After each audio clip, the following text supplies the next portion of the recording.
The Journey of Styles by Damien Renwick.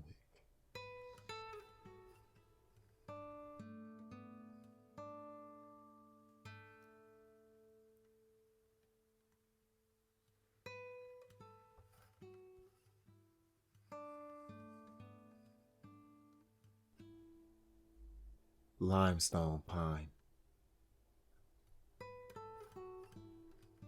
Styles, it is time.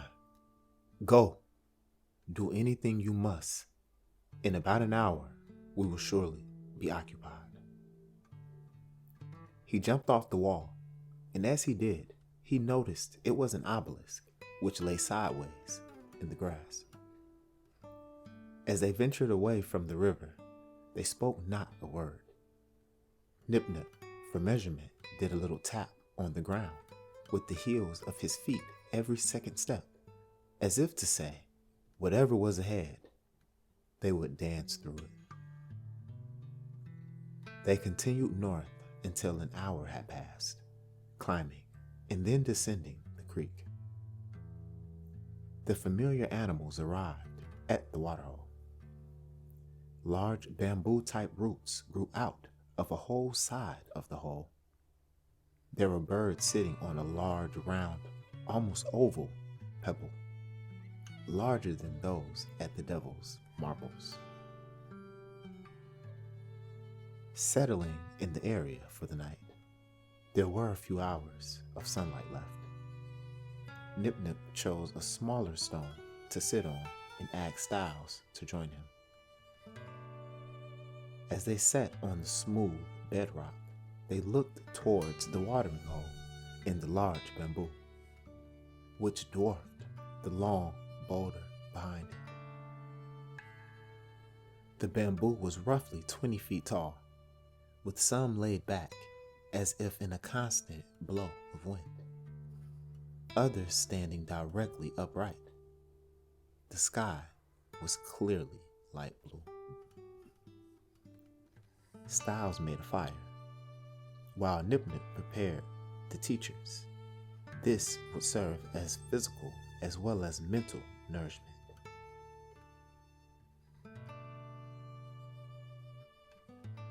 That night, Styles stared intently at his father preparing the brew. If Styles' eyes were to open, he did not want to miss a moment of it.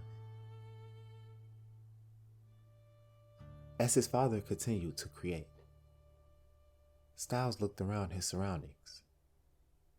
It was a peaceful place, which seemed to attract life. There had been vast parts of the journey where they had not seen much activity from the outback. Now, they were at a watering hole where all local and far animals passed to taste the nectar like water which sprang from the ground. Vast rivers flowed all through southern Java. It was just that most of the rivers were underground. Yet the knowledge of an earlier time lay with his people. This knowledge told where all the rivers used to run above ground, back when there were expansive roads of rock traversing the scape. Now underground and full of water, they were used differently. The howl of bamboos from large gusts of wind passed into them, becoming the theme song of the evening. The wind had become rhythmic and strange, far too alluring to be mere bamboo.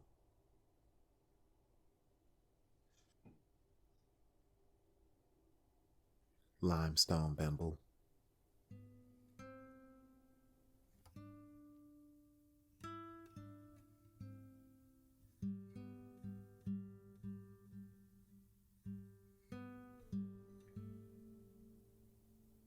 Nip-Nip wondered when he would see his son again.